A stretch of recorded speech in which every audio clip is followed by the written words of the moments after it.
Selamat sore. Shalom. Selamat sore Bapak Ibu dan Saudara yang terkasih. Majelis Jemaat GKI Kejayan menyampaikan selamat datang dan selamat beribadah kepada semua warga jemaat yang hadir pada saat ini. Jika Bapak Ibu dan Saudara ada yang baru pertama kali hadir beribadah di GKI Kejayan, kami menyambut dengan penuh sukacita kehadiran Bapak Ibu dan Saudara di dalam persekutuan kami. Jika Bapak Ibu Saudara memerlukan informasi lebih jauh mengenai kehidupan berjemaat di GKI Kejayan, dipersilakan untuk menemui majelis jemaat di konsistori setelah ibadah ini. Sebelum ibadah dimulai, mari kita saksikan video warta ibadah berikut ini.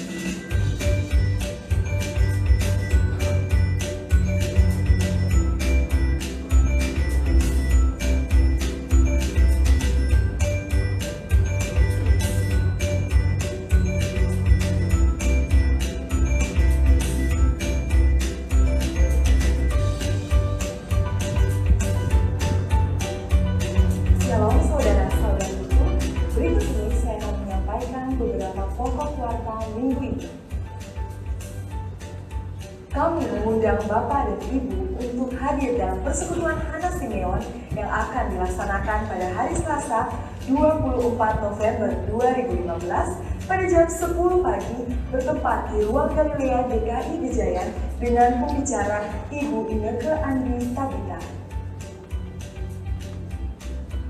Persekutuan doa pagi doa ini Rabu keempat pada tanggal 25 November 2015 pada jam 6 pagi dengan tema kerendahan hati dengan pembicara Saudara Agung Heru Prabowo. Majelis Jemaat GKI Kejayan menginformasikan dalam kebaktian umum hari Sabtu dan Minggu 28 dan 29 November 2015 akan dilaksanakan pertukaran pelayanan kebaktian GKI Klasis Yogyakarta. Untuk itu, akan diedarkan satu kantong persembahan khusus dana kebersamaan klasis. Mohon partisipasi dari segenap jemaat. Majelis Jemaat GKI Kejayan akan melaksanakan pelayanan sakramen baptis dan pengakuan percaya atau CD dalam kebaktian Natal pada hari Jumat 25 Desember 2015 di GKI Kejayan. Pendaftaran dibuka sampai dengan hari Minggu 22 November 2015. Percakapan pastoral bagi calon peserta baptis dan CD akan dilaksanakan pada hari Senin 23 November 2015. Pendaftaran di kantor gereja pada setiap jam kerja.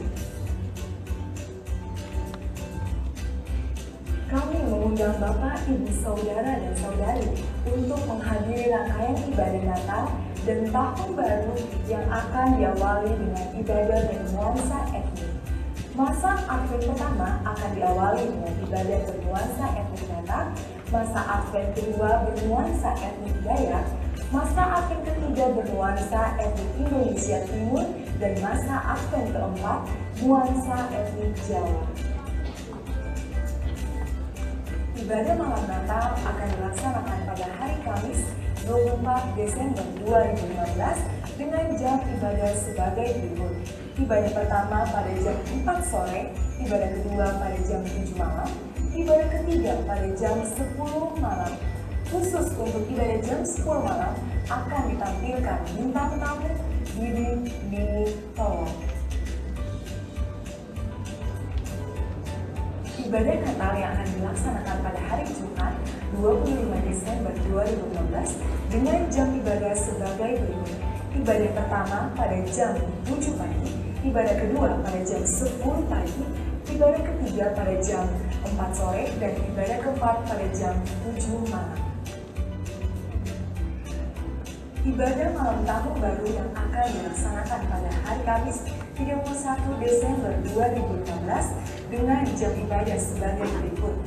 Ibadah pertama pada jam setengah 5 sore, ibadah kedua pada jam setengah 7 malam, dan ibadah ketiga pada jam setengah 11 malam. Kami mengundang Bapak, Ibu, Saudara-saudari untuk hadir dalam ibadah tahun baru yang akan dilaksanakan pada hari Jumat 1 Januari 2016 dengan jam ibadah sebagai berikut. Ibadah pertama pada jam 10 pagi, ibadah kedua pada jam 4 sore, dan ibadah ketiga pada 7 malam. Beberapa saat lagi kita akan memasuki ibadah pada hari ini dengan tema Pewartaan Kerajaan Allah di Tengah Derita. Selain firman pada hari ini akan dipimpin oleh Bapak Sigit Purwandoro pada jam 6 pagi, jam 4 sore, dan jam setengah 7 malam. Dan Ibu Pendeta Ratna Indah Widyastuti pada jam 8 pagi, jam 10.15 pagi, dan jam setengah 1 siang. Demikian warta ibadah minggu ini. Selamat beribadah, Tuhan Yesus memberkati.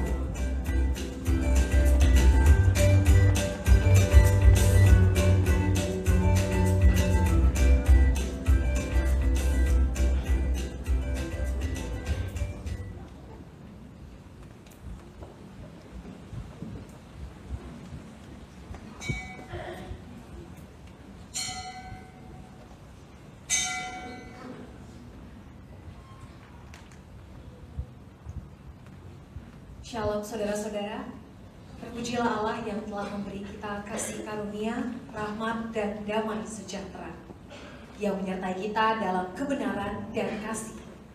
Saudara-saudara, kita berhimpun kembali di ibadah impresif petang ini dalam suasana mempersiapkan hati dan pikiran kita memasuki masa-masa Advent mulai minggu depan. Saudara-saudara yang terkasih, hamba Tuhan yang setia dan kawan pelayan dalam Tuhan, mari berdiri untuk saling bersalaman. Salam bagi Anda. Sama.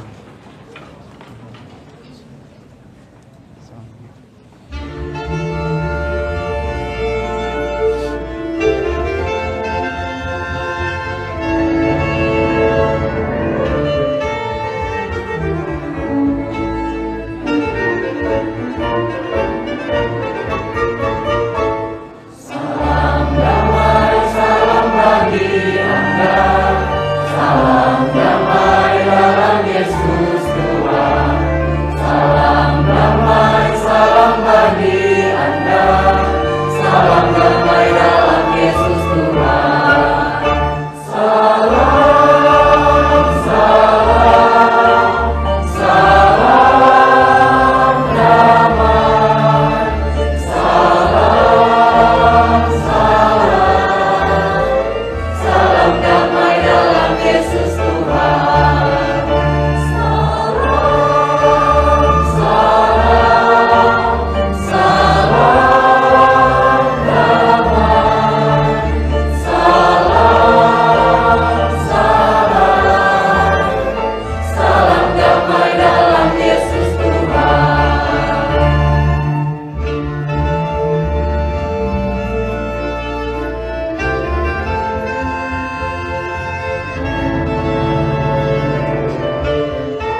langit dan bumi, yang kasih setianya tetap untuk selama-lamanya, dan tidak pernah meninggalkan perbuatan tangannya.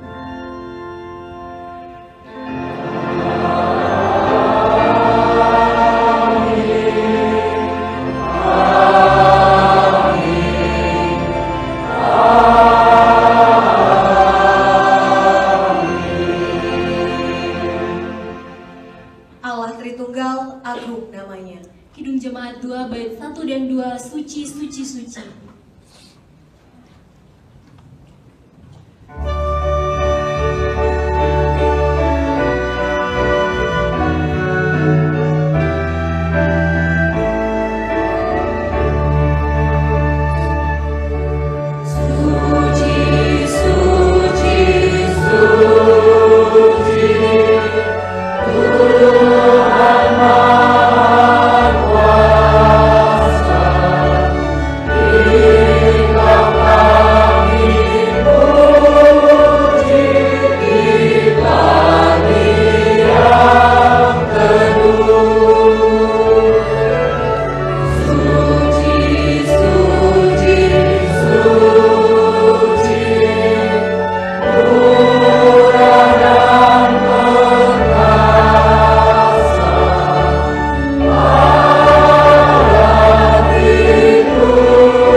Bapak, Ibu, dan saudara sekalian, kita akan masuk ke dalam doa pengakuan dosa kita.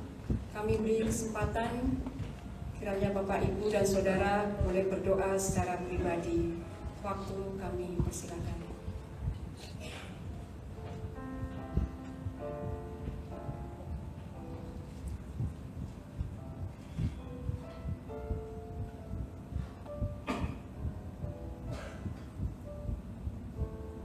Tuhan, kami sebagai manusia, kami senantiasa merasa lemah Tuhan. Di dalam kehidupan kami sering menyakiti hati sesama kami. Kami juga selalu mendukakan hati Tuhan. Tuhan, kami mohon kiranya Tuhan hapuskan dosa serta kesalahan kami, agar kami selalu layak untuk datang ke hadirat-Mu. Kiranya Tuhan senantiasa mendengarkan setiap doa-doa permohonan dosa kami ini. Ajar kepada setiap kami Tuhan, agar kami boleh memperbarui hidup kami. Kami boleh menteladani akan sikap-sikap Tuhan. Dan biarlah Tuhan di hari-hari yang akan datang, Tuhan senantiasa memampukan kami, agar kami boleh melakukan seturut dengan kehendak-Mu saja. Inilah Tuhan doa permohonan dosa kami. Kiranya Tuhan senantiasa mendengarkan setiap doa-doa yang sudah kami naikkan. Dalam putra-Mu yang tunggal, Tuhan kami Yesus Kristus, kami berdoa. Amin. Maaf yang sudah bangkit berdiri, kita akan menerima berita anugerah.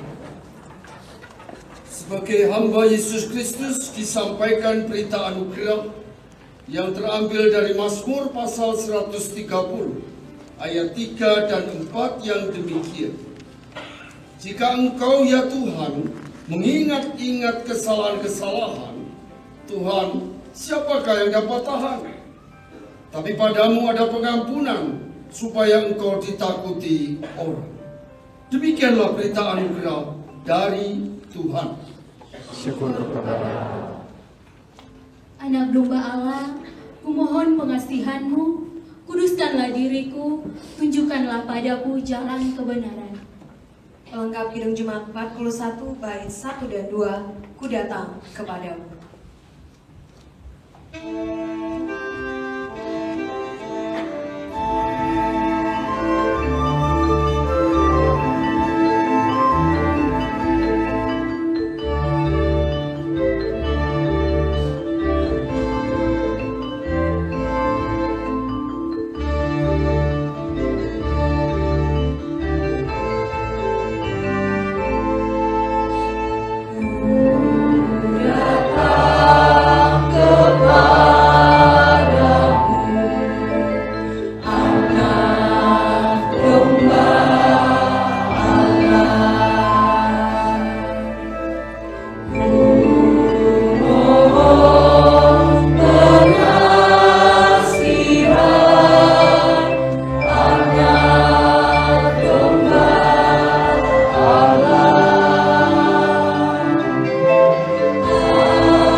Selanjutnya mari kita berdoa untuk pelayanan pemberitaan firman.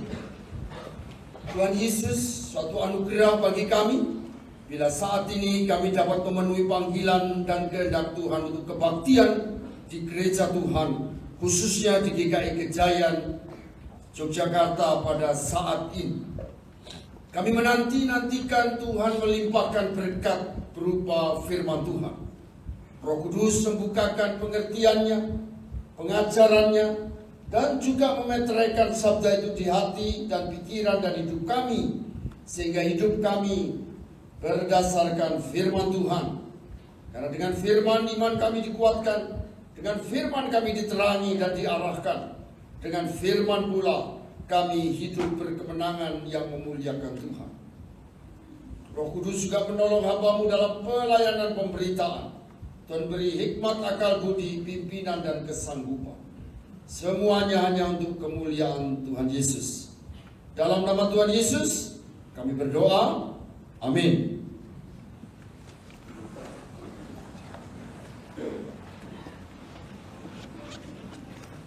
Wahyu kepada Yohanes pasal 1 ayat 4 sampai dengan 8. Wahyu kepada Yohanes pasal 1 ayat 4 sampai dengan 8. Dari Yohanes kepada ketujuh jemaat yang di Asia Kecil.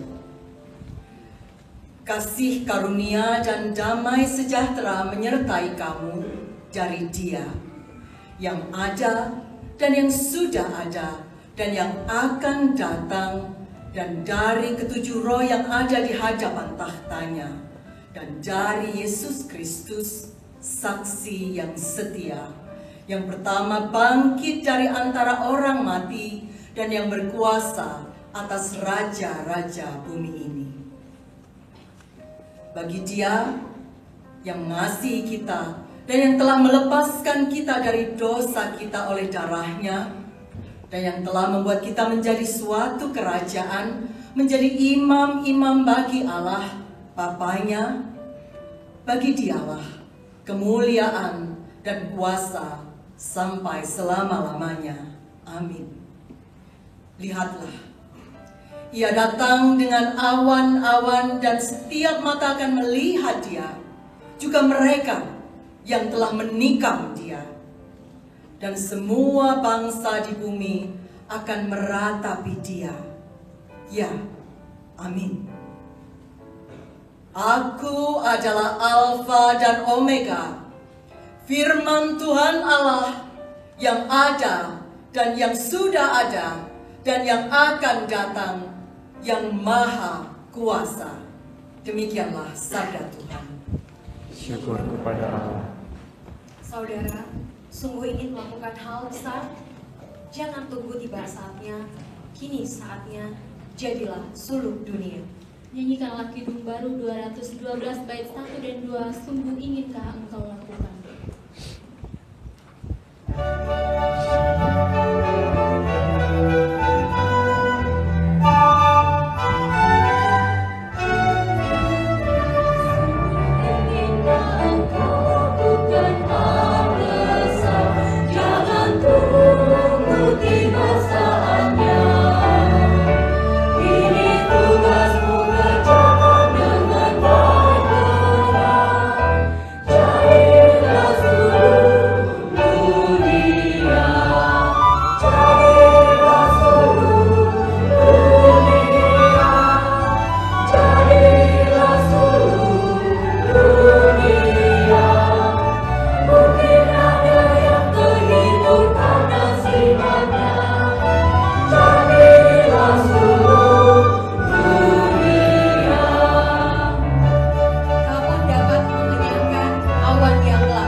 Injil menurut kesaksian Yohanes pasal 18 ayat 33 sampai dengan 37.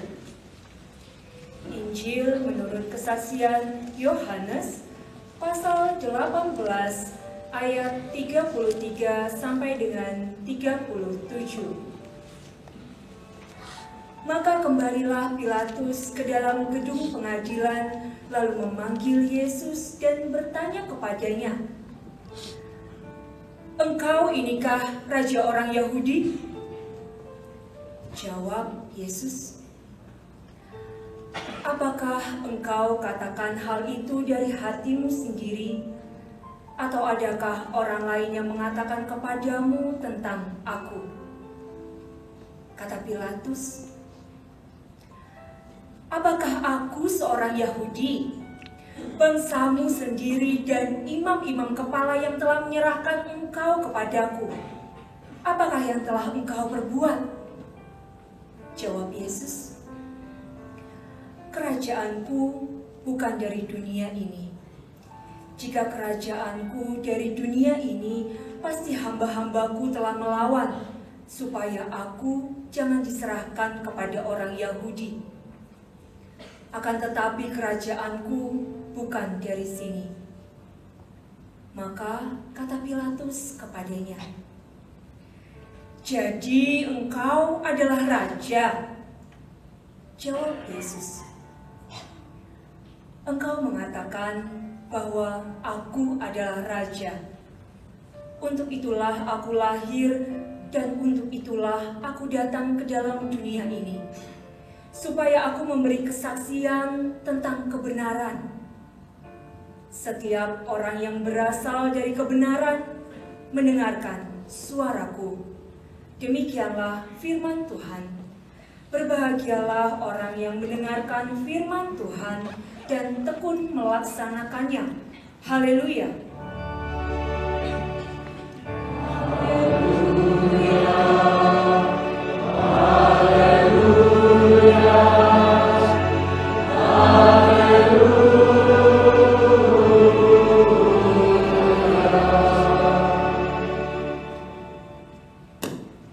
Jemaat yang dikasihi Tuhan, tema yang ditetapkan untuk kebaktian hari ini di GKI Kejayaan adalah mewartakan kerajaan Allah di tengah derita. Saudaraku dikasihi Tuhan Yesus, hal kata kerajaan surga, kerajaan Allah tentu ke arah juga siapa rajanya. Bagi kita yang milik Tuhan Yesus, selain kita mempunyai dasar-dasar pemahaman Tuhan Yesus adalah Tuhan, banyak ayatnya hal itu, dan masuk juga dalam pengakuan iman rasuli. Urut kedua, aku percaya pada Yesus Kristus anaknya yang tunggal, Tuhan kita. Juga ada pokok penting, Tuhan Yesus juru selamat. Barang siapa yang percaya kepadanya tidak binasa, melainkan beroleh hidup yang kekal. Tapi juga Tuhan Yesus adalah Raja kerajaan surga, kerajaan Allah. Dan itu juga lebih dari 200 tempat di Perjanjian Baru khususnya yang menyebutkan itu. Dan untuk yang nubuat di Perjanjian Lama yang mengarah kepada kerajaan surga dengan Tuhan Yesus rajanya, ada 40-an tempat di Perjanjian Lama. Nah, kita sebagai milik Kristus tentunya perlu memiliki keyakinan, pemahaman, pengenalan yang benar berdasarkan firman Tuhan di kitab suci ini. Hal pusatnya kerajaan surga tadi ya, yang tertinggi tadi, yaitu Tuhan Yesus. Karena kalau si Kristen pemahamannya mengambang atau keliru mengerti siapa Tuhan Yesus, jangan harap dia mewartakan kerajaan Allah. Jangan harap dia memberitakan Tuhan Yesus, malah bisa menyesatkan. Saya sendiri sekarang termasuk tim teologia bidang apologetika, menangkal selain paham-paham yang merongrong iman Kristen, ajaran Kristen, kitab suci Kristen, tapi juga bukan saya sendiri, itu tim besar ya, pemahaman-pemahaman yang keliru tentang Tuhan Yesus. Contoh saja, saya percaya Anda tidak termasuk beberapa pandangan berikut yang negatif. Yesus itu dicipta oleh Yahweh, nggak benar. Tuhan Yesus itu ya Yehova itu. Nah, kok bisa Yesus dicipta? Tuhan Yesus pencipta. Dan itu mulai merebak juga di Indonesia. Hati-hati saudara, saya kurang tahu di Jogja itu, tapi di Jakarta, Surabaya berkembang pengikutnya. Oh, Yesus dicipta oleh Yahweh atau Yehova. Jelas pemahaman yang tidak benar, bukan sekedar tidak tepat, tidak benar. Belum lagi dengan munculnya makin giatnya di dunia grup LGBT, lesbian, gay, biseksual, dan transgender sekarang muncul. Jesus Christ come for gay.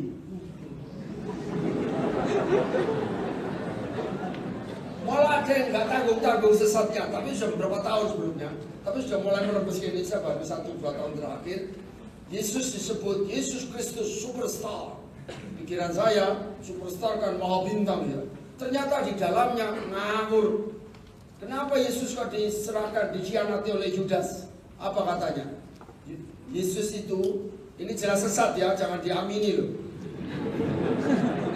Yesus itu berhomo dengan 12 rasul. Rasul Yudas paling sedikit dijak itu play. Kalau diriati, dikhianatilah. Ini apa ini?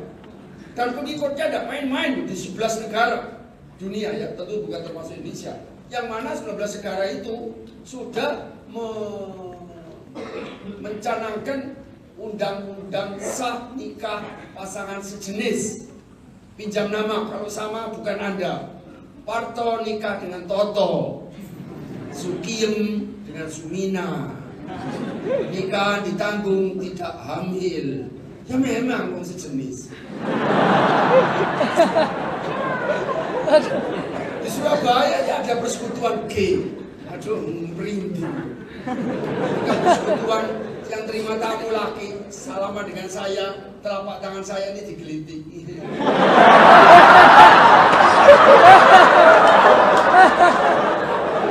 Ini menganggap Yesus itu tokoh gay, kan nyimpang.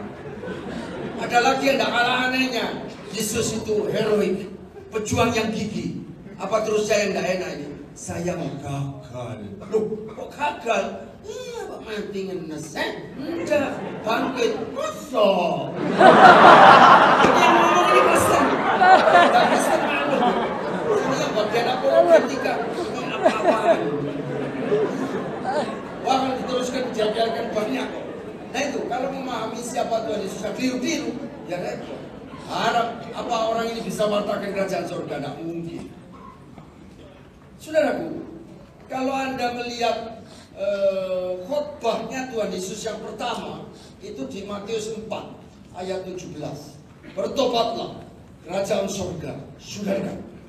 Jadi semula yang mengatakan itu Yohanes Pembaptis, itu di Matius 3. Lalu di Matius 4 setelah Tuhan Yesus dibaptis, dicoba puasa, lalu dicobai iblis dikalahkan, lalu kalau boleh pakai istilah khotbahnya Tuhan Yesus pertama, bertobatlah, kerajaan surga sudah dekat. Masuk ke khotbah di bukit, Matius 5, 6, 7. Di Matius 6 sambil yang populer, itu ada doa Bapa kami. Matius 6 ayat 9 sampai 13. Salah satu kalimatnya doa Bapa kami, datanglah kerajaanmu. Jadi kerajaan Bapa, kerajaan Allah.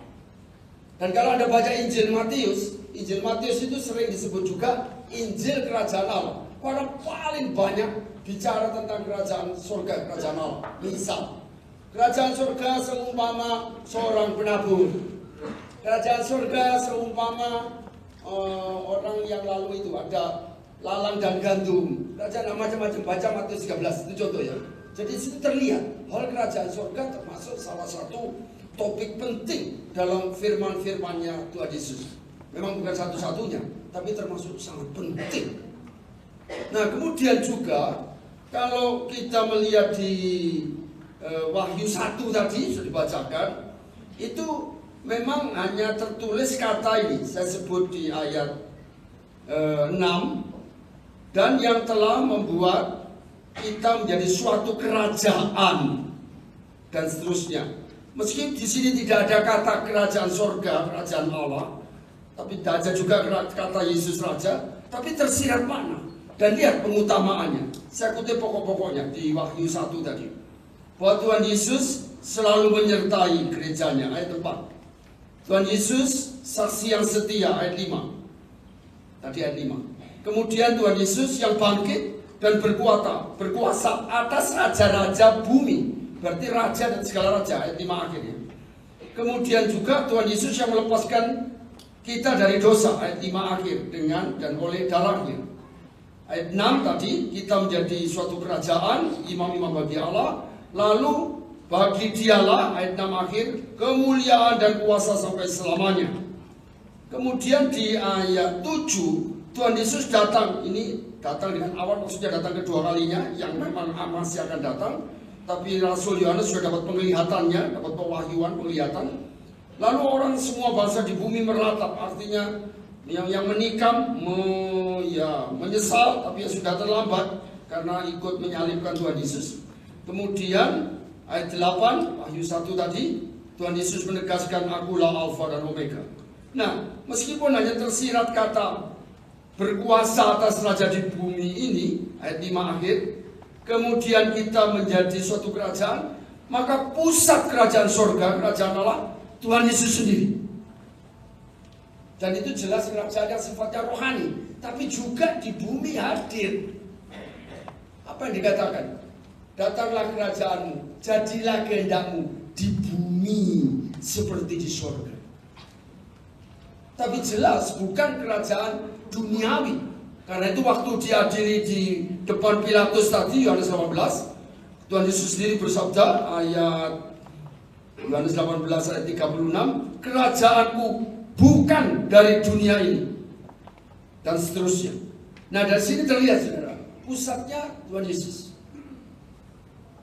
Nah, berpusat pada Tuhan Yesus, lalu bagi kita penting ya, keimanan, pemahaman mengenal Tuhan Yesus kita dengan benar, tadi sudah saya sebutkan di awal, tapi juga diyakini, seyakin-yakinnya. Karena bisa terjadi loh, si Kristen menjadi pudar keyakinannya, istilah lain suam, bercabang hati, bercabang iman.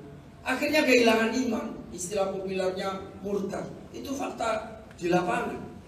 Dulu pernah saya sampaikan 2-3 tahun yang lalu khotbah di sini. Lihat beberapa tokoh dunia yang menjadi tokoh-tokoh ateis. Siapa itu? Tokoh-tokoh Charles Darwin, pencetus teori evolusi. Itu dulu masa kecilnya pernah sekolah minggu, pernah kaum muda seperti kita. Kok bisa ya berpandangan manusia itu hasil proses evolusi? Lalu jadi guyonan. Ya kamu itu turunan monyet. Kalau garu-garu. Dan gak enak. Ya. Lalu nama Joseph Stalin. Yosef itu kan Yusuf. Pernah saya sampaikan tahun, memang saya kurang jelas apa itu menunjuk Yusuf. Perjanjian lama itu Abraham, Ishak, Yakob, Yusuf, atau Yusufnya Maria tapi Yosef. Kok bisa jadi tokoh komunis? Yang terakhir yang pernah saya sebutkan juga 2 tahun lalu khotbah di sini, tokoh Apple Group yang bikin ibadah dan sebagainya itu. Mengapa dia bilang itu Steve Jobs, Stefanus bisa berkata kita sekarang nggak perlu Tuhan lagi. Kok bisa begini ya? Lihat bisa bergeser. Karena pemahaman tentang Tuhan Yesus ya, pokoknya Kristen dia bisa apa Yesus tidak penting, nggak tahu, nggak apa-apa, pokoknya ikut. Nah ini bisa goyang. Nah kalau Tuhan Yesus sekarang kita kenal, dia Tuhan kita, Juru Selamat kita. Lalu dia Raja atas segala raja, megah, mulia, dan kita juga dikasih oleh Tuhan dan kita mengasihi Tuhan. Hukum kasih pertama, kasihlah Tuhan Allahmu.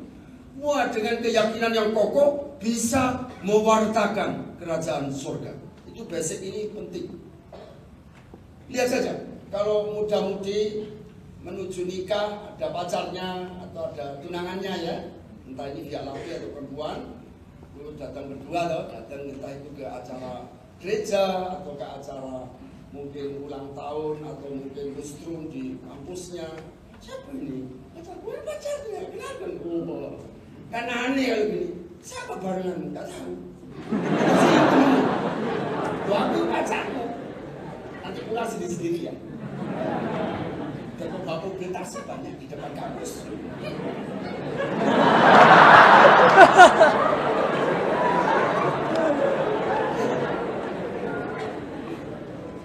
Nah, kalau kita dikasih Tuhan Yesus sudah selamat termasuk ya. Kalau kita masuk, wah dengan bangga kita kan ini. Katakanlah masih pacaran tunangan ya. Ini calon istri saya. Kenalkan ini calon suami saya.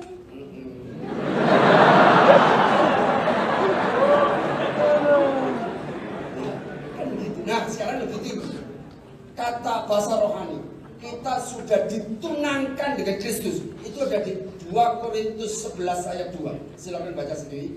Rasul Paulus menyebut ini jemaat itu ibarat sekarang ini. Itu ibarat ya, tunangannya Tuhan Yesus. Tuhan Yesus selalu mempelai laki, gereja mempelai perempuan. Nah, tentunya ada sukacita, ada kebanggaan. Yesus Tuhanku, Dia Tuhan, Juru Selamat, Raja yang paling kubanggakan gitu. Tapi kalau ini lemah, kalau ikut Yesus kenapa? Kayak pemane kepeksa. Kalau saya tidak masuk Kristen, tidak nikah dengan itu. Oh, syarat ya, mutlak ya. Pengakuan iman rasuli, aduh panjangin. Aku dulu cukup sekalimat.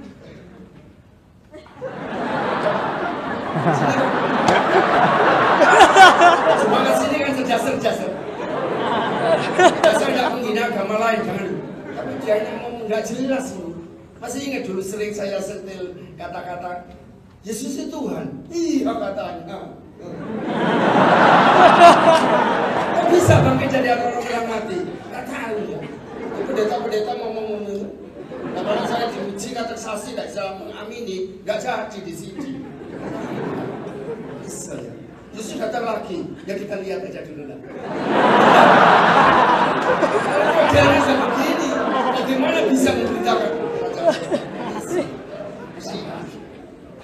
Itu, ya. Dan tentunya dengan mengasihi Tuhan juga. Nah kemudian, hal kedua nanti nyambung ya.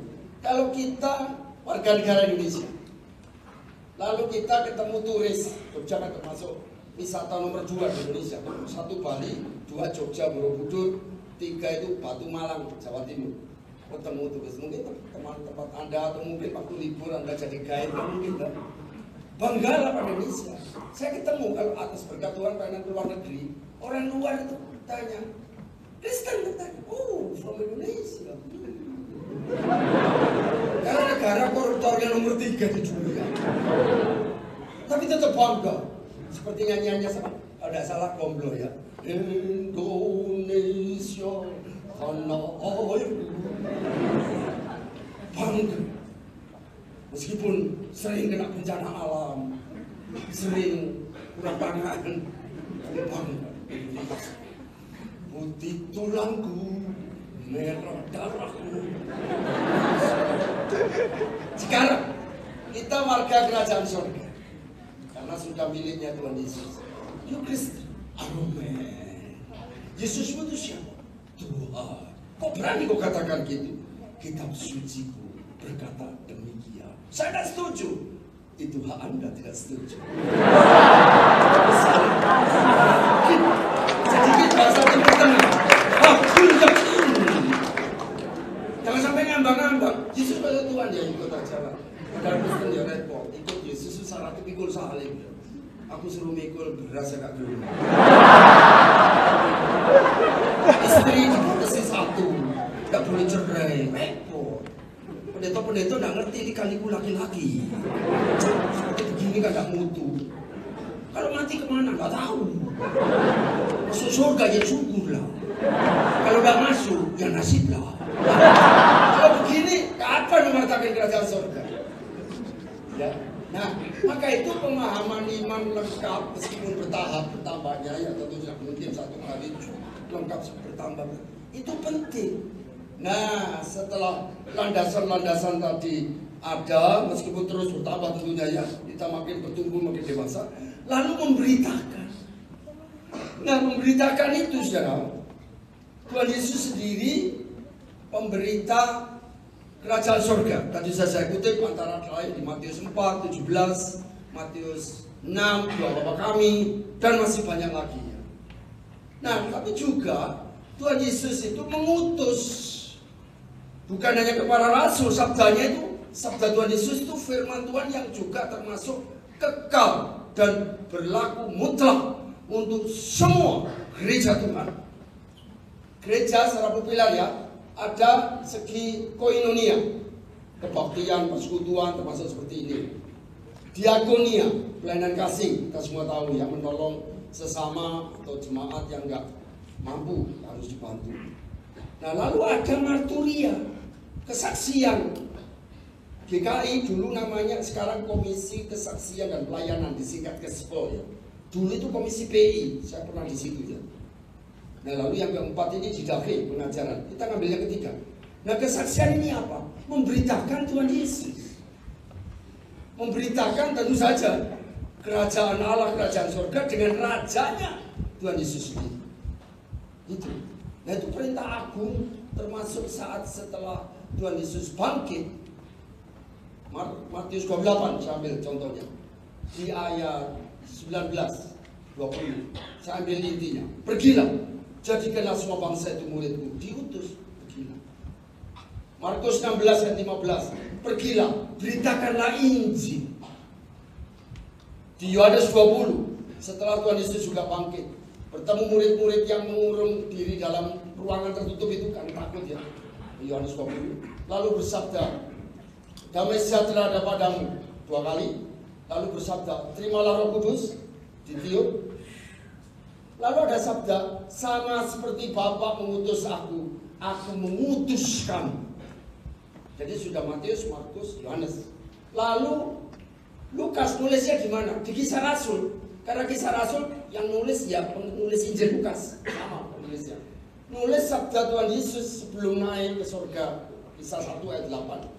Kamu akan menerima kuasa kelak kalau Roh Kudus turun atasmu, dan kamu menjadi saksiku Yerusalem, Yudea, Samaria sampai ke ujung bumi.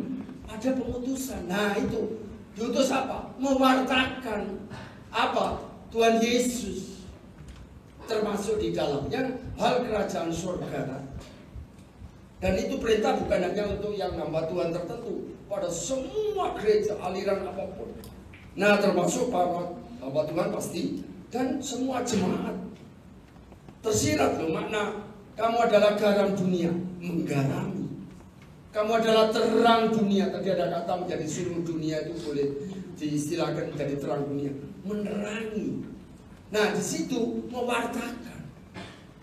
Nah, memang metode caranya banyak, tapi itu amanat untuk semua, termasuk Anda dan saya juga. Nah, saudara dikasihi Tuhan, dengan berpusat pada Tuhan Yesus dan memberitakan Tuhan Yesus Tuhan dan Dia juru selamat dan Dia raja atas segala raja, maka kita lalu dengan penuh keyakinan memberitakan hal itu. Kenapa? Pengamatan kami sering pakai istilah sekarang ya, belusuan apa pendapat orang tentang Yesus. Banyak yang nggak tahu. Bahkan nyebut saja, pernah dengar Pak, bahasa Jawa ya, tapi Indonesia ya. Pernah dengar Pak nama Yesus? Siapa? Rumahnya di mana? Berarti tidak pernah dengar. Tapi ada juga yang ngejek. Tapi saya nggak manggil, tapi kasihan. Oh, Yesus itu ya anaknya Maria yang ngandung lahir tanpa bapaknya. Enak ngomongnya. Tapi ketika saya kutip ngandung pada Roh Kudus, oh Anda sampean Kristen ya, itu tersurat. Ya kitab sampean ya, yang mana? Isra-Ullah alaihi salam. Tapi satu hal, kita perlu beritahu. Tapi saya pesan, tidak usah nyinggung banding-banding dengan tokohnya atau agama lain, jangan. Murni Yesus Kristus, Tuhan dan Juru Selamat. Lalu, saudara, memberitakan itu, mewartakan kerajaan Allah, memang banyak jenis dan caranya. Atas berkat Tuhan, sudah 2,5 tahun ini saya di bagian teologi misi dan strategi misi tim global. Jadi saya termasuk bagian Asia Tenggara, Asia Timur sampai Pasifik, ya bukan saya sendiri, banyak timnya ya. Itu saya banyak belajar dari mereka, bahkan beberapa lebih muda dari saya. Wih, ini jago-jago sungguhan dalam misi-misi, yaitu memberitakan Tuhan Yesus. Itu banyak metodenya, banyak caranya, strateginya banyak. Nah, tapi intinya berkerinduankah si milik Kristus mewartakan itu? Kalau tidak berkerinduan ya repot. Banyak orang tanya, mungkin Anda pernah ngalami, saya sering ngalami. Anda Kristen misalnya tadi ya, Yesus itu siapa sih? Dia Tuhan Juru Selamat. Apa untungnya ikuti dia itu? Mau disalib mati, dia Juru Selamat yang memberi saya hidup kekal. Tanpa nyinggung banding dengan keyakinan lain. Hati-hati ya, Indonesia hati-hati. Tapi ada keyakinan itu.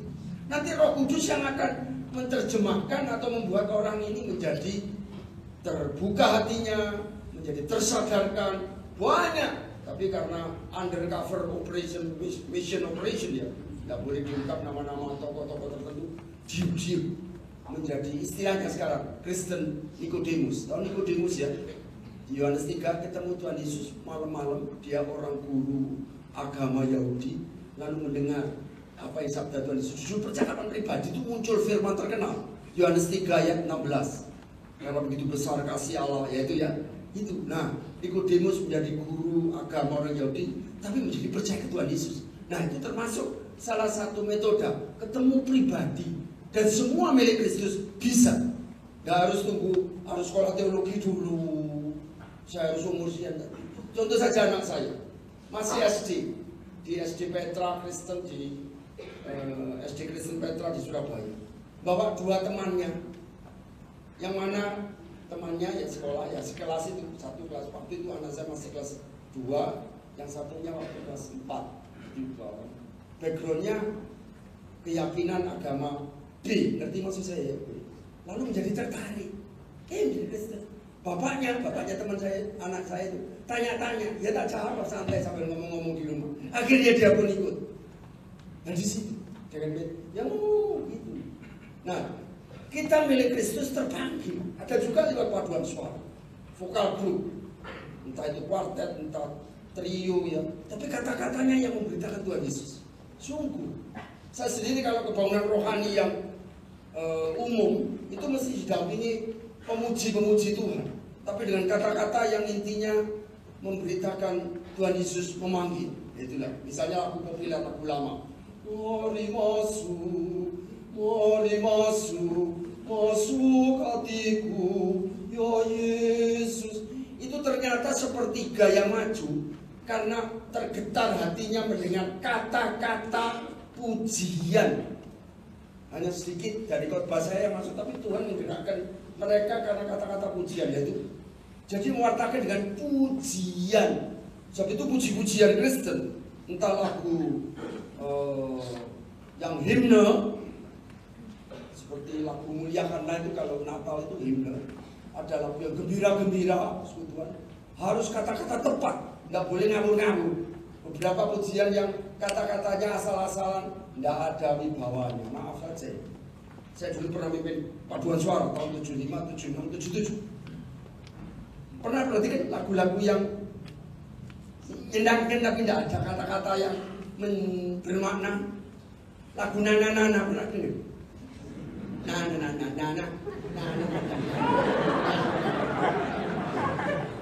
Ada lagi kayak orang ngolok. Tak sindir. Boleh aleo. Tuhan bertata di atas pujian. Tapi kembali ke guru sekolah minggu itu mengajar ibu-ibu, bapak-bapak ke anaknya atau ke cucunya, ambil kisah kita. Jangan cerita, kita lihat ya, papa dulu lihat komik Flash Gordon, atau opanya fanatik cerita-cerita silat. Ini opa mau cerita. Dulu ada tokoh namanya Bukit Siansu. Dia jago pedang dalam kisah Sintiaoya. Dan bertemu tokoh Setio Sambong dari kerajaan, dari aliran Putong. Opa dulu jago silat, hampir. Kisah kita cukup banyak, terutama yang beritakan Tuhan Yesus dan segala ketuhanannya, kealahannya, berkatnya, termasuk kerajaan surga. Lalu kalau terpanggil untuk khotbah ya silakan khotbah ya. Nah sekarang saudara, sedikit masukan ya tentang perluasan misi sedunia. Tuhan Yesus pernah bersabda, tanda akhir zaman di Matius 24 ayat 14. Tuhan Yesus akan datang kalau seluruh bangsa atau seluruh suku bangsa mendengar Injil. Tidak dikatakan seluruh orang, tiap orang, enggak. Suku bangsa, maaf ya.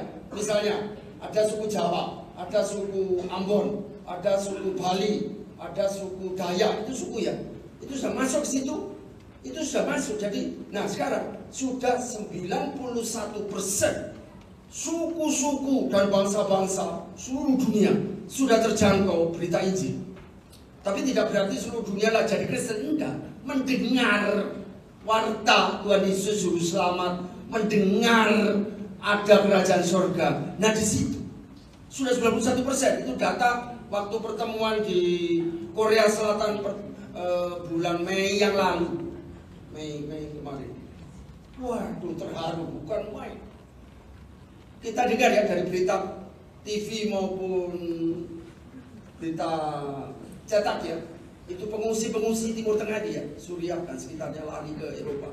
Itu hampir mencapai waktu itu 500-an ribu, sekarang sudah hampir 900 ribu. Itu tim strategi misi Eropa sudah siap. Begitu mereka ada gejala, karena memang dihambat masih keamanan, belum jaga-jaga ini apa. Tapi kemudian karena mereka sangat ketakutan karena takut aniaya dan dibunuh, tahu ya kasus itu, kisah itu mencekam. Nah di Eropa itu berlapis. Ya kami di Indonesia bantu doa saja. Lapis pertama nyambut mereka dengan pengobatan, makanan, selimut, pakaian. Lapis kedua diberi tenda-tenda, banyak itu. Termasuk yang terakhir di Prancis dibakar orang-orang tak dikenal. Itu ratusan pengungsi di situ. Nah sudah. Lapis ketiga di situ sambil ditolong, dijak ngomong, diberi berita Injil. Data per Mei waktu itu ya sudah hampir 500 ribu. Ternyata 3/4-nya kemudian istilah kita dikateksasi lalu minta dibaptiskan. Itu sebagai strategi misi menyambut pengungsi-pengungsi. Tak terduga juga, waduh ya dadaan semua majelis pemuda mahasiswa yang bisa memberitakan dengan penuh kasih, memenangkan sampai masuk orang Jawa Pos. Anda mungkin ikuti 2 bulan lalu nggak salah di Jawa Pos ada orang dibaptiskan.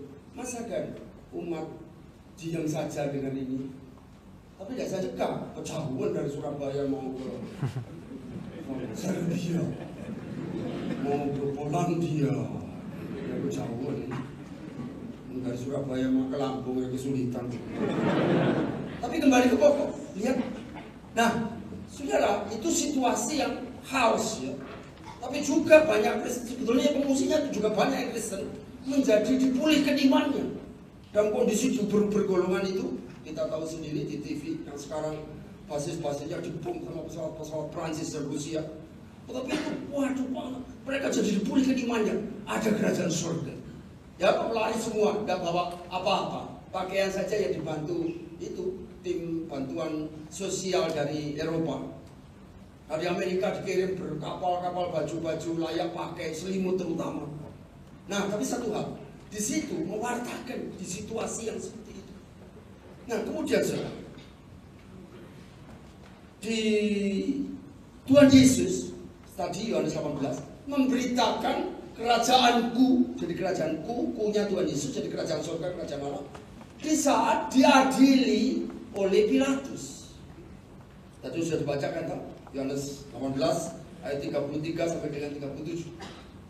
Di situasi yang sulit, Tuhan Yesus tidak goyah dan tetap memberitakan hal kerajaannya.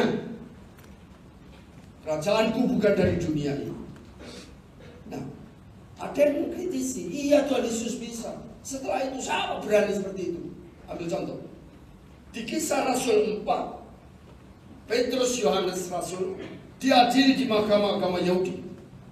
Dilarang memberitakan nama Yesus. Kalau Anda baca, nanti baca saja Kisah Rasul 4 bagian Petrus Yohanes diadili. Intinya berani menyatakan di bawah kolong langit tidak ada nama yang di dalamnya ada keselamatan selain Yesus Kristus. Itu Kisah Rasul 4 ayat 11 dan 12. Itu kan salah satu dua ayatnya ya. Tapi lihat, contoh kedua, Kisah Rasul 7. Stefanus saat itu sudah dimusuhi dengan penuh kegeraman oleh orang-orang ahli Taurat, imam-imam, orang-orang Yahudi yang dihasut memusuhi orang Kristen masa itu. Dan yang mengawasi, yang mengomando waktu itu si Saulus Saulus ini yang kemudian jadi Rasul Paulus sendiri. Waduh, tapi dalam keadaan begitu, Stefanus terus memberitakan hal Tuhan Yesus. Lalu kemudian puncaknya dirajam dengan batu. Yang mati memang. Tapi si Saulus yang pernah dengar ini kata-kata Stefanus sampai akhir hidupnya, ini juga yang memberi topangan awal, info awal adanya Yesus Juru Selamat. Maka itu ketika Kisah Rasul 9, si Saulus ini sedang ngejar-ngejar orang Kristen ke arah Damsyik. Damsyik itu sekarang Damaskus, ibu kota Suriah. Itu lalu ada Tuhan Yesus tuh. Tentu Anda tak asing kisahnya. Cahaya yang kuat, lalu Saulus jatuh, matanya buta. Lalu ada suara, Saul, Saul, mengapa engkau menganiaya aku? Siapa engkau? Akulah Yesus yang kuaniaya. Saulus ini pernah dengar siapa Yesus dari Stefanus yang dirajamnya sampai mati. Tapi lihat, Stefanus dalam situasi menderita, jelas menderita, tetap memberitakan. Itu bukan bodoh nekat, bukan. Tapi karena memberi sambil mengungsi jemaat mula-mula sambil memberitakan Injil. Di situ pertambahan gereja mula-mula. Itu Kisah Rasul 7. Kisah Rasul 16. Saulus sudah bertobat jadi Rasul Paulus, di penjara, tangannya dirantai, kakinya dipasung. Kita dengar kisahnya ada gempa bumi. Singkat kata, lepas, artinya lepas pasungnya buka, lalu dia bebas. Pintu penjara pun terbuka. Pengawal penjara hampir bunuh diri. Kenapa bunuh diri? Karena waktu itu peraturan pemerintahan Romawi kejam sekali. Itu kalau sampai tahanan lari, bukan seperti di sini sekedar diperiksa, diusut. Kenapa bisa lari dari tahanan KPK? Kok bisa laborasi terus lari dari mana Sorong ya kalau salah, gitu-gitu. Ya sudah gitu. Oh, zaman itu nggak bisa begitu. Lari, disiksa penjaga penjara sampai mati, kejam. Nah, hampir bunuh diri. Paulus berkata, kami ada di sini. Lalu saking takutnya si kepala penjara, baca saja Kisah Rasul 16.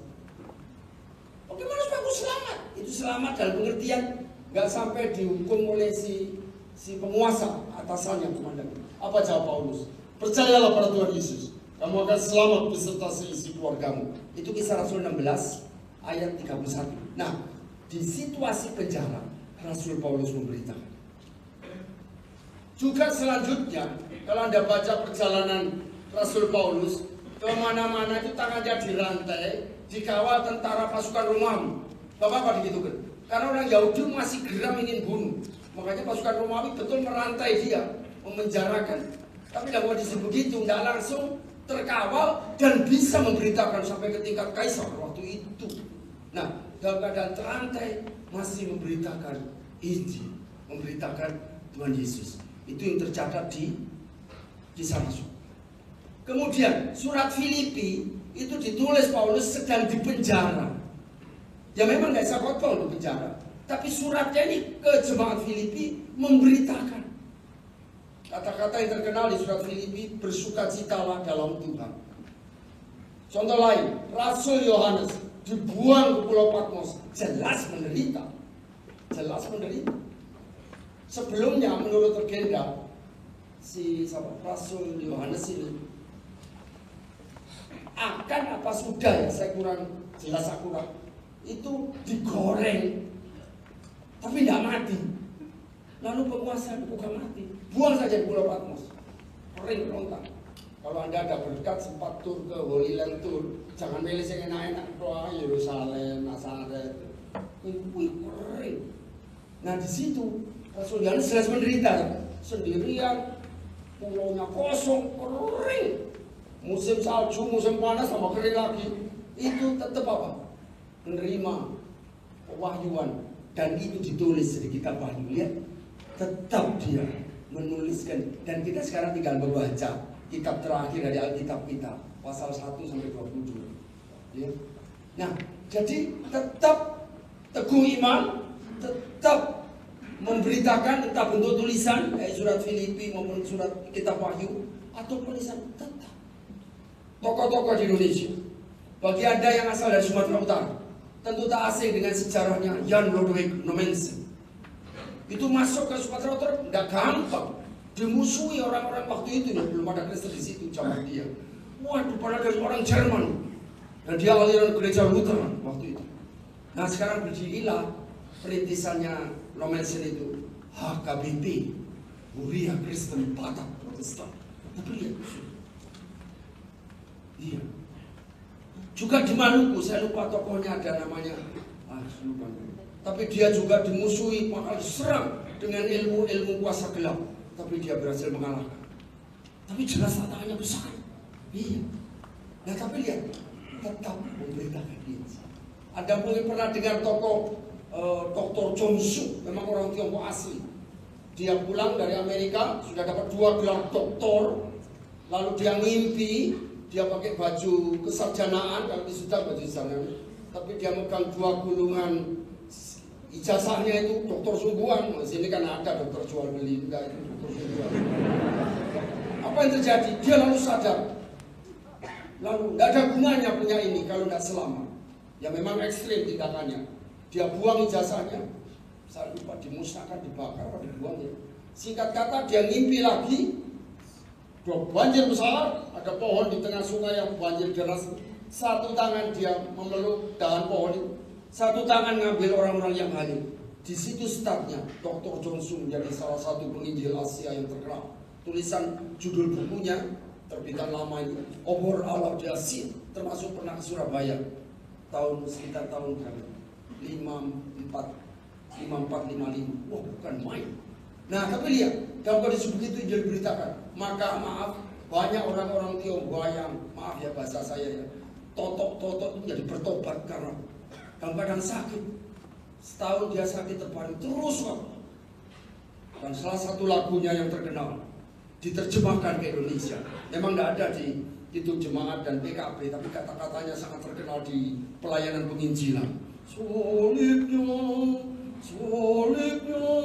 Solomon mulia. Dan masih banyak lagi.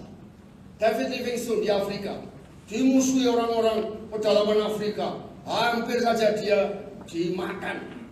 Tapi dia akhirnya wafat karena sakit, kalau tidak salah kena malaria yang ganas. Lalu oleh orang yang setia, jenazahnya itu dilipat sehingga seolah-olah tinggal kotak kecil, padahal itu jenazahnya David Livingstone untuk bisa keluar dari pedalaman Afrika, lalu bisa dimakamkan dengan selayaknya di Inggris. Tapi satu hal, dia mengalami derita memberitakan Injil. Nah sekarang saudara, kalau kita sungguh-sungguh mengasihi Tuhan, tentu, dan kita dikasih Tuhan pasti ya, aku mau mengasihi Tuhan, mau berbuat yang terbaik untuk Tuhan. Bukan nambahi syarat keselamatan, bukan. Tapi karena sudah diselamatkan, sudah diberi hidup kekal, aku mau berbuat yang untuk Tuhan Yesus. Apa? Mewartakan kerajaan Allah. Ya. Tantangan memang banyak. Saya sendiri pernah mengalami, saya ceritakan menginjil di daerah Juanda, Surabaya, tahun-tahun 72-an itu belum ramai seperti sekarang. Oh, dikalungi jeruk gitu. Nek sampean ngabarno Kristen rene maneh, pedot dulu deh. Dan itu putus, celurit loh. Akhirnya orang ini ketika saya selesai dari Duta Wacana tahun 82, 83 saya ke daerah situ, ada orang gendut, ini kumisnya agak putih. Lalu ketika saya tidak khotbah, hanya mengunjungi gereja-gereja yang pernah saya rintis. Lalu dia pun, Pak saya mohon ampun Pak. Masih ingat kisah itu? Lu siapa? Nggak pernah kenal. Ya saya dulu yang ngalungi celurit sampean lu. Kok di sini? Saya sudah baptis Pak. Ya karena dia ikut Pentakosta, saya nggak nyala aliran ya. Enak Pak dibaptis Pak, masuk kolam banyu di bening Pak.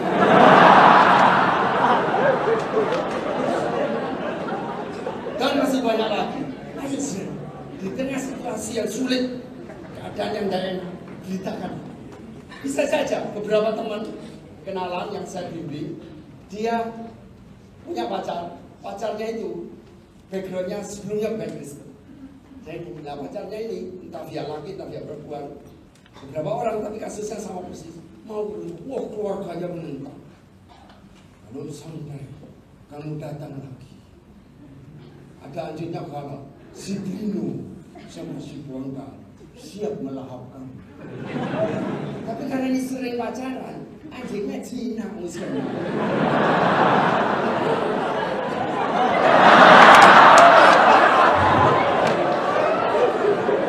Akhirnya si kecilnya atau sebaliknya si mudanya, ya prosesnya lama, ada 1-2 bulan, ada 2-3 tahun. Mau percaya bapaknya lalu, ya sudah, kalau mau ikut sana silakan. Tapi kamu tidak dapat warisan ya. Tapi saya tetap anaknya bapak dan ibu. Ya karepmu. Sungguh kejadian itu. Nah di situ anaknya telaten mendoakan. Akhirnya bapak ibunya mau juga minta dibaptis meskipun belasan tahun lamanya. Nah di situ saudara, ayo beritakan Tuhan Yesus, beritakan kerajaan surga di keadaan apapun. Saya tutup dengan satu ayat dari surat 2 Timotius 4 ayat 2. Nasihat Paulus, beritakanlah firman. Maksudnya beritakan juga Tuhan Yesus, kerajaan surga juga ya. Siap sedialah, baik atau tidak baik waktunya. Kiranya firman Tuhan pada malam hari ini menjadi berkat. Mari kita saat teduh sejenak.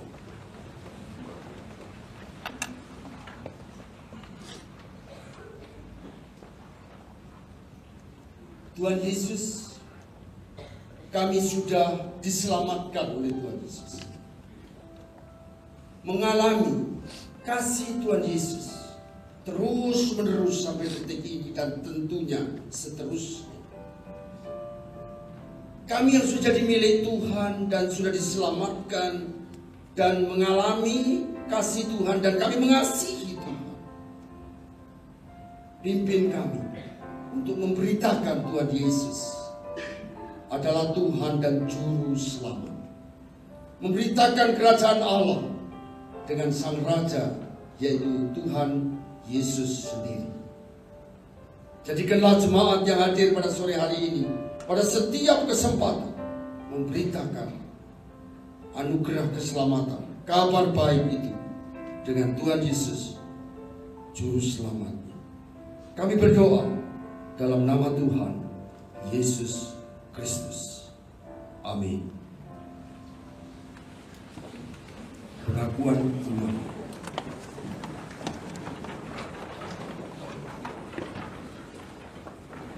Mari Bapak Ibu Saudara yang dikasihi Tuhan, kita mengikrarkan iman percaya kita yang demikian.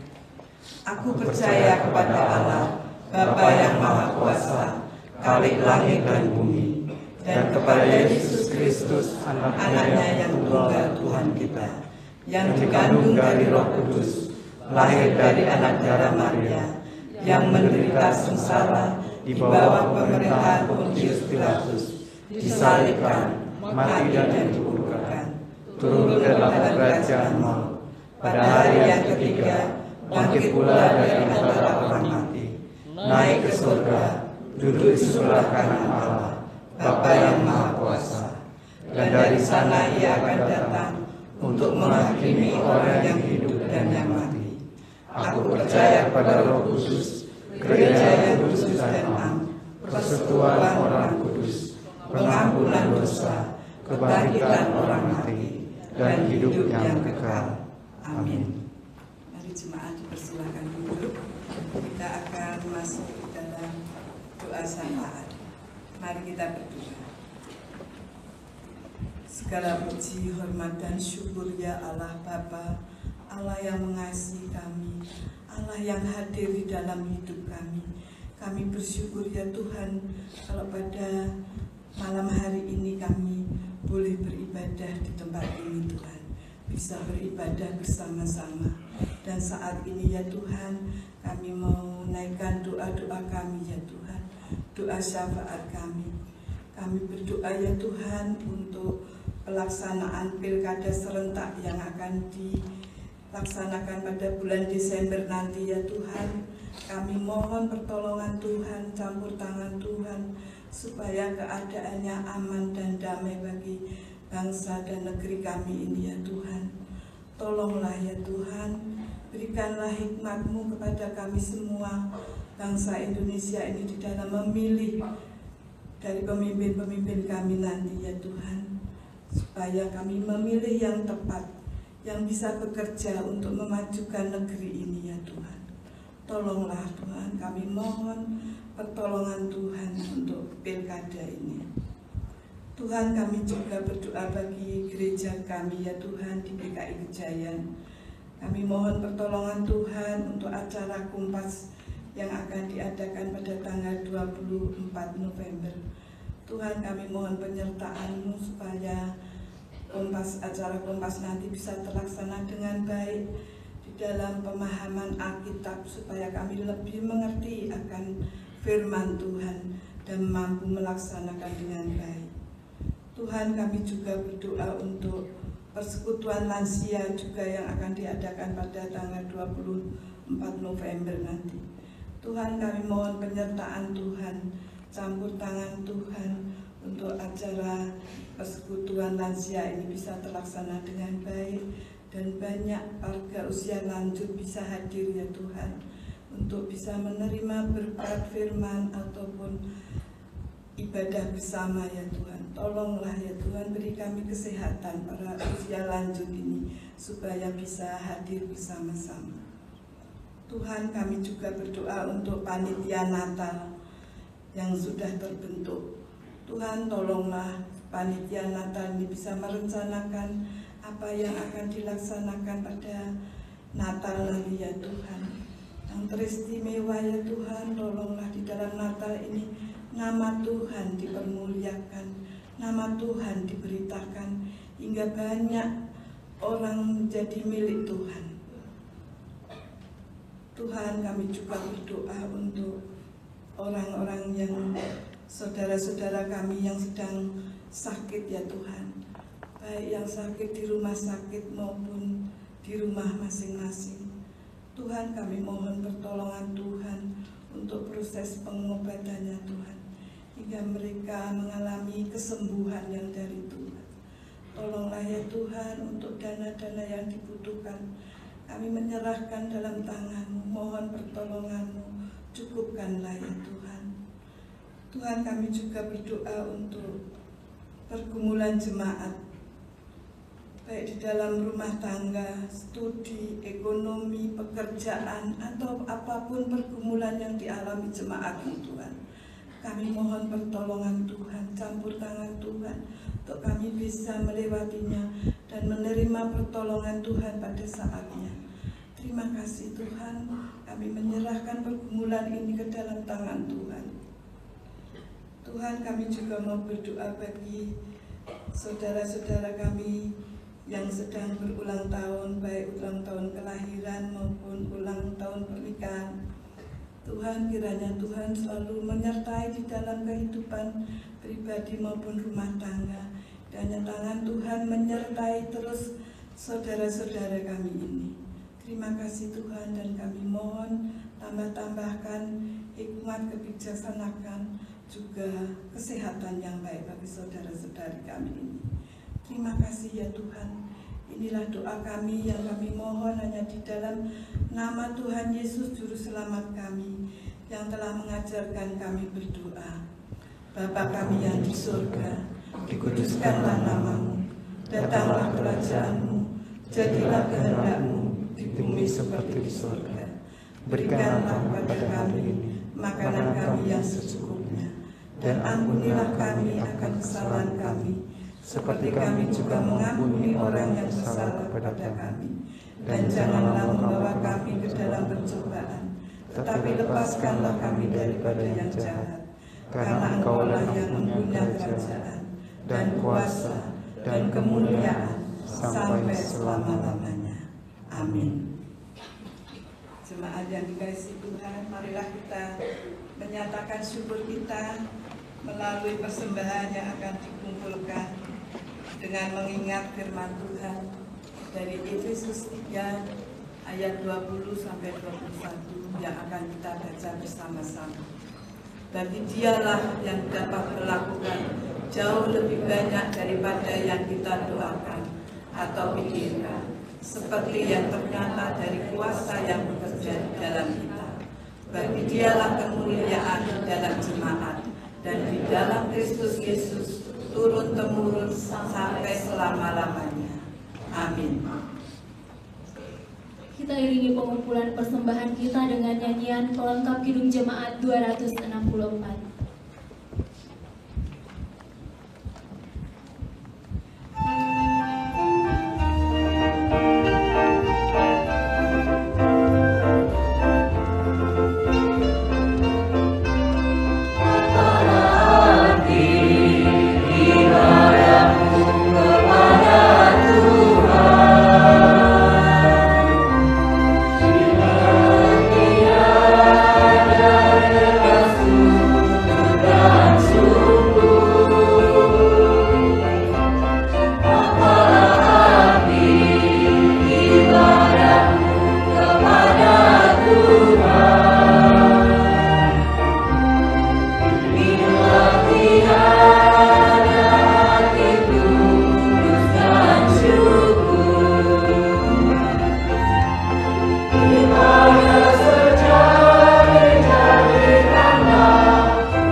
Tuhan, kami bersyukur dan berterima kasih karena berkat-Mu selalu mengalir dalam kehidupan kami melalui tugas pekerjaan kami, sehingga di malam hari ini dalam ibadah kami sudah boleh memberikan persembahan.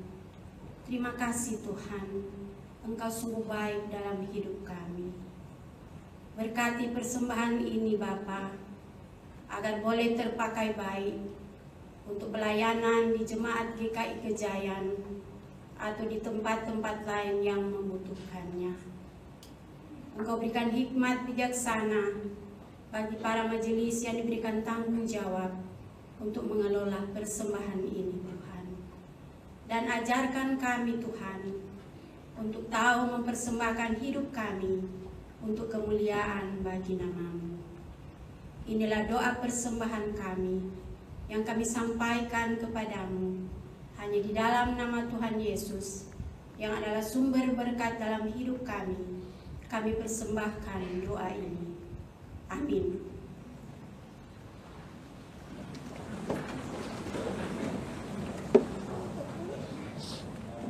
Saudara-saudara, kita akan masuk dalam fellowship. Saudara yang berbahagia di ruang ibadah dan di ruang Galilea, pada hari ini adakah yang baru pertama kali mengikuti ibadah impresif? Jika ada, kami mohon untuk berdiri sejenak. Adakah saudara-saudari yang terkasih, baik yang ada di Galilea maupun yang ada di ruang ibadah, lobi dan juga teras, yang selamat datang kepada Bapak dan juga saudari yang telah berdiri. Silakan saudara-saudari di sekitarnya memberi salam. Selanjutnya ulang tahun kelahiran. Adakah pada malam hari ini di antara saudara terkasih yang berulang tahun kelahiran dalam seminggu terakhir? Jika ada, kami minta untuk berdiri sejenak, baik yang di ruang Roma, Galilea, dan juga di teras dan ruang ibadah ini. Adakah yang berulang tahun kelahiran dalam seminggu ini? Jika tidak ada, kami lanjutkan untuk yang berulang tahun pernikahan dalam seminggu ini. Jika ada dari antara saudara-saudari ataupun bapak ibu yang berulang tahun pernikahan, kami mohon untuk berdiri sejenak.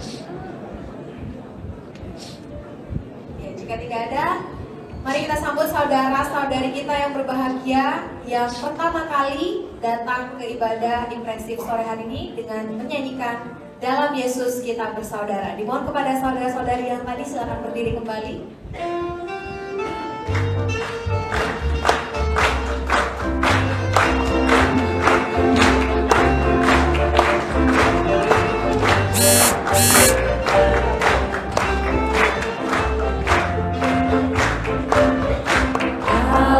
Yesus kita bersaudara.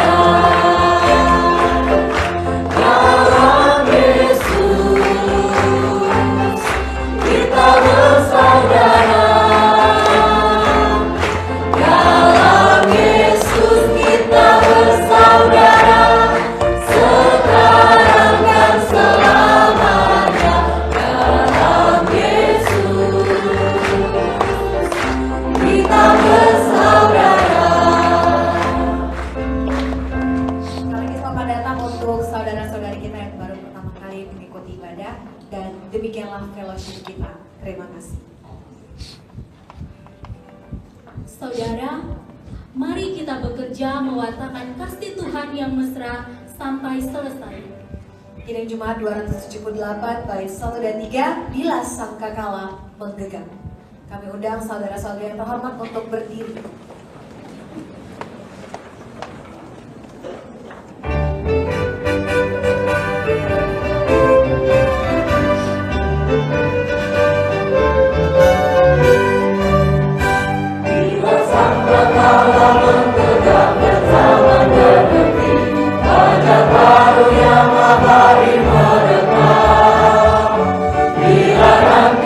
Bacakan nama orang tertentu pada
Sebelum keputusan dan berkat, perkenankan kami mohon maaf, tanggal 28 Juni yang lalu, yang mestinya saya dijadwal di sini, tidak bisa karena seminggu sebelumnya saya jatuh dan kaki pergelangan kaki kanan ini bengkak setengah tempurung kelapa.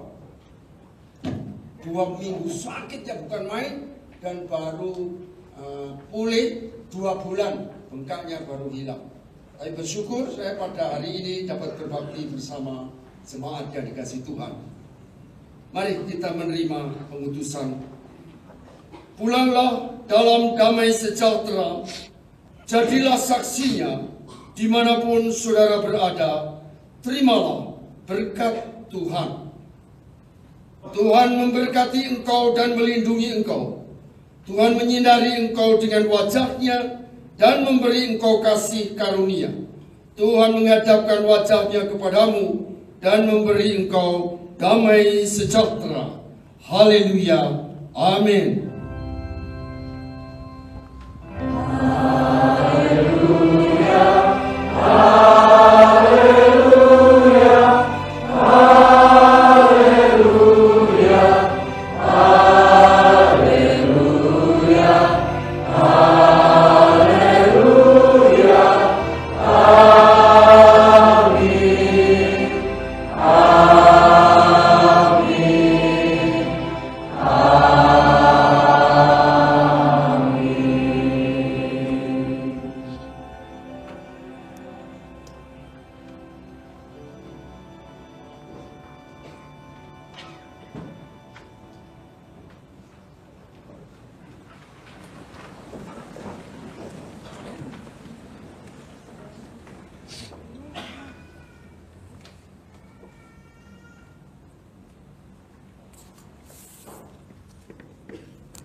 Ibadah telah usai, kita berjumpa kembali minggu mendatang. Kasih karunia dan damai sejahtera menyertai kita sekalian. Selamat mempersiapkan aktivitas pada awal pekan.